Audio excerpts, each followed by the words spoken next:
ఈ ప్రపంచంలో 7 ఖండాలు అనేక దేశాలుగా విభజించబడ్డాయి. దీనికి కారణం భూమిని ముక్కలుగా విభజించి సరిహద్దులు ఉంచినప్పుడు దానిపై పాలించడం సులభమవుతూ ఉంటుంది. ప్రజలు ఏ దేశంలో ఉన్నారో తెలుసుకొని అక్కడి నిబంధనలను పాటిస్తూ ఉంటారు. అయితే ప్రపంచంలోని అతి చిన్న దేశం యొక్క ప్రత్యేకత నిజంగా ఆశ్చర్యకరమైనదని చెప్పుకోవచ్చు. వాటికన్ సిటీ ప్రపంచంలోనే అతి చిన్న దేశమని అందరూ నమ్ముతూ ఉంటారు. మనందరికి కూడా అదే నిజమని తెలుసు. కానీ ప్రపంచంలోనే అతి చిన్న దేశం వేరొకటి ఉంది. అది ఇప్పటికీ ఉంది. ఇది కేవలం 2 స్తంభాలపై మాత్రమే ఉంది. అయితే ఈ దేశం ఎక్కడుంది? దీని పేరేంటి? ఇలాంటి ఆసక్తికరమైన విషయాలు తెలియాలంటే ఈ వీడియోను చివరి వరకు పూర్తిగా చూడాల్సిందే. ఇక వివరాల్లోకి వెళితే, ఆ దేశం పేరు సీలాండ్. సీలాండ్ ఇంగ్లాండ్ నుండి సముద్రం మధ్యలో 10 నుండి 12 కిలోమీటర్ల దూరంలో ఉంటుంది. ఈ దేశంలో నివసిస్తున్న వారి సంఖ్య కేవలం 25 నుంచి 30 వరకు మాత్రమే ఉంటుంది. ఈ దేశం యొక్క పరిమాణం ఫుట్బాల్ మైదానం కంటే తక్కువగా ఉంటుంది. కానీ సీలాండ్కు సొంత ఫుట్బాల్ జట్టు కూడా ఉంది.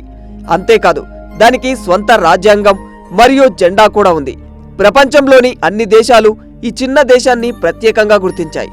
సీలాండ్ను ఒకప్పుడు 2వ ప్రపంచ యుద్ధం సమయంలో బ్రిటిష్ రాయల్ నేవీ ఉపయోగించింది. జర్మన్ దాడులను ఎదుర్కోవడానికి బ్రిటిష్ వారు సీలాండ్ను ఉపయోగించేవారు. కానీ 1967లో ప్యాడీ రాయల్ బేట్స్ అనే బ్రిటిష్ వ్యక్తి ఈ స్థలాన్ని సొంతం చేసుకున్నాడు.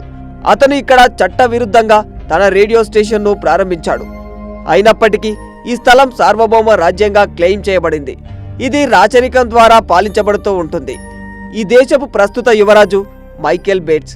అతని కుటుంబం గత 50 సంవత్సరాలుగా ఈ మైక్రోనేషన్ను పాలిస్తూ ఉంది. ఈ ప్రపంచంలోని అనేక దేశాలు అధికారికంగా గుర్తించినప్పటికీ సీలాండ్కు చాలా విస్తృతమైన చరిత్ర ఉంది.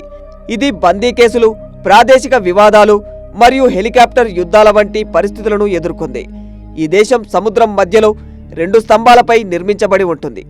వినడానికి ఆశ్చర్యంగా ఉన్నా ఇది ఒక దేశమని, దానికి కట్టుబాట్లు, పద్ధతులు ఉన్నాయని నమ్మక తప్పదు. మరి విన్నారు కదా, ఈ వీడియోపై మీ అభిప్రాయాన్ని కామెంట్ రూపంలో తెలియజేయండి. ఇలాంటి మరిన్ని ఆసక్తికరమైన ఇన్ఫర్మేటివ్ వీడియోస్ కోసం ఇప్పుడే RTV ని ఫాలో అయిపోండి.